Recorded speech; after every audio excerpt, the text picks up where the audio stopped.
All right, you did it. You've made it to college, the boxes are probably mostly unpacked, and this huge new chapter of your life is kicking off. So, we're going to tackle that big, looming question: what's next?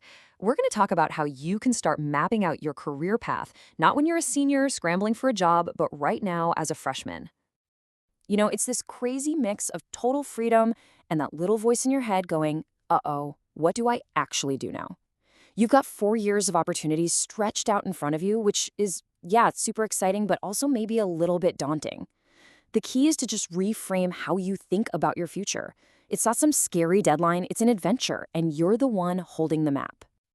So let's get one thing straight right away. A career plan is not a rigid set of rules you have to follow perfectly. Just think of it as your own personal adventure map. It's a guide, sure, with some really cool possible destinations, but it's also got plenty of room for you to explore, take detours, and make some amazing discoveries along the way. Every great journey, every adventure, it always starts with the same question: where am I right now? So our first phase is all about building that solid foundation by, you guessed it, looking inward and figuring out who you are. This whole process can start with two really simple lists. Seriously.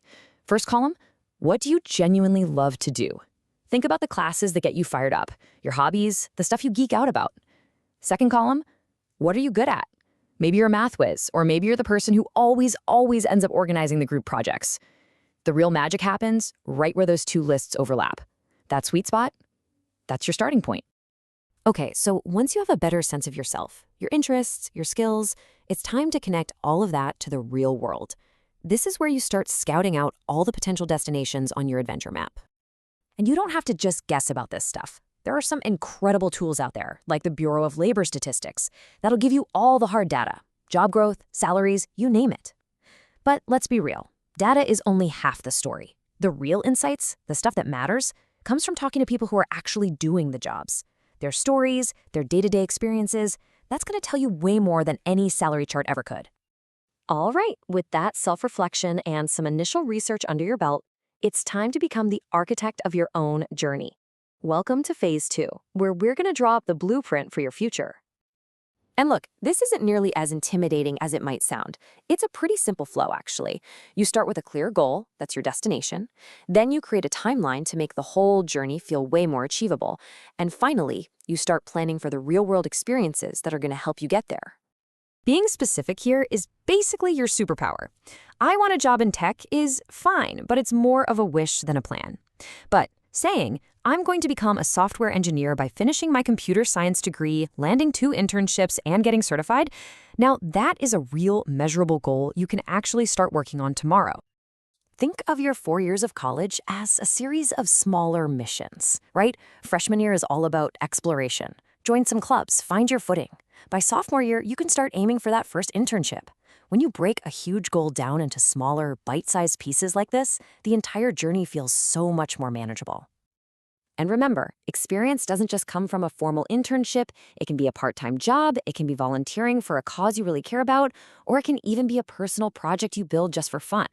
Employers just want to see that you can apply your skills in the real world, no matter where you learned how to do it. Okay, you've got your map, you've got your blueprint. Now for Phase 3. It's time to gather your tools. These are the essential resources that are going to help you navigate the journey ahead.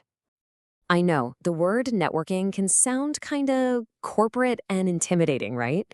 But forget the awkward small talk for a second. It's really just about building genuine connections with people, your professors, alumni, maybe a mentor. It's about creating a community you can learn from and one that can support you when you need it. And you can start building this network right now. Go to that career fair on campus, even if you just walk around and see what's out there. Set up a simple LinkedIn profile. And your university's alumni network, that is an absolute gold mine.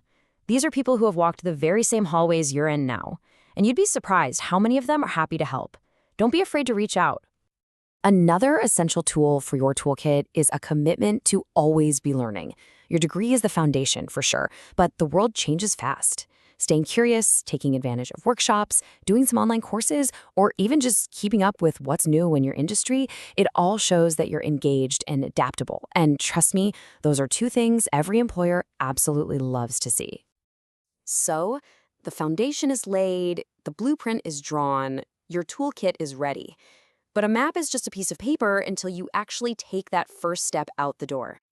And this right here might be the most important thing to remember through all of this. Your map is written in pencil, not in pen. The person you are today might have totally different dreams than the person you'll be as a senior. And that's not just okay, that's a good thing. Being open to new possibilities, being willing to adapt your plan, that's your greatest strength. And please, remember that no great adventure is a solo mission. Your college has a whole team of people, career counselors, academic advisors, whose entire job is to help you succeed. Asking for guidance isn't a sign of weakness, it's a strategy.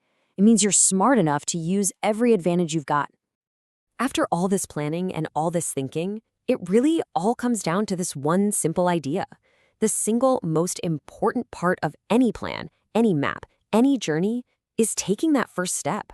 It doesn't have to be some giant leap, just one small, real action.